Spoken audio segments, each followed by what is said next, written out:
Solution les amis. Et paye à Patrick Malois Vengui. Pompe funèbre. Global Service. Du jamais vu à Paris. PFGS. Pompe funèbre Global Service Val-de-Violne. Pour l'enterrement de vos proches, parents, amis et autres connaissances. À Paris, en France, la grande maison spécialisée Pompe funèbre Global Service s'occupe de tout. De la morgue, cortège, jusqu'à l'enterrement au cimetière partout en France, adressez-vous chez les pros. Au numéro 25 rue Léon, Paris 18e arrondissement, métro Château Rouge. Renseignements et informations. Demandez Patrick Malois Vengui au 01 44 92 82 85 ou au 06 52 56 67 16 ou encore au 07 83 99 58 93 double 033 à partir de l'étranger. Location des salles pour réception de la famille éprouvée. Pour la circonstance, divers autres services. Le rapatriement des corps à Kinshasa, en RDC et partout dans le monde. C'est l'affaire des pompes funèbres Global Service. S'occupe de tout. Inhumation, exhumation, pose de pierres tombales et crémation. Renseignez-vous rapidement à Paris et aussi à Kinshasa. Faites confiance toujours aux pompes funèbres Global Service. Merci Patrick Malois Vengui, le grand bosseur, le grand baobab. Toujours, ce sont des œuvres.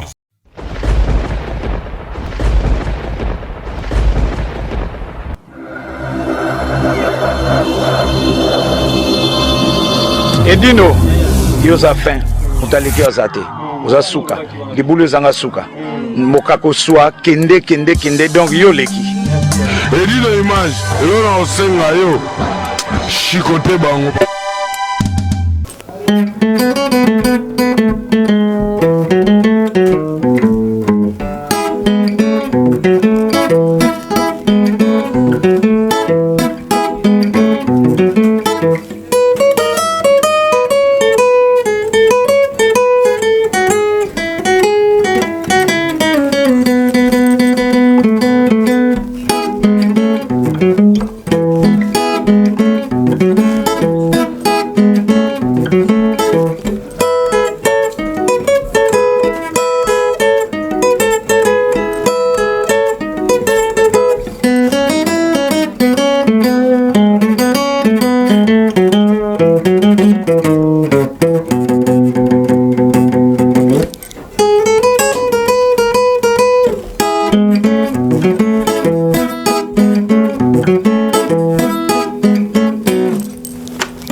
C'est bon, hein?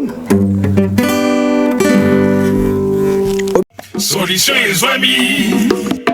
Et paye à Patrick Malois Vengui. Pompe funèbre. Global Service. Du jamais vu à Paris, PFGS, Pompe funèbre Global Service Val-de-Vion. Pour l'enterrement de vos proches, parents, amis et autres connaissances. À Paris, en France, la grande maison spécialisée, Pompe funèbre Global Service, s'occupe de tout. De la morgue, cortège, jusqu'à l'enterrement au cimetière partout en France, adressez-vous chez les pros. Au numéro 25 rue Léon, Paris 18e arrondissement, métro Château Rouge.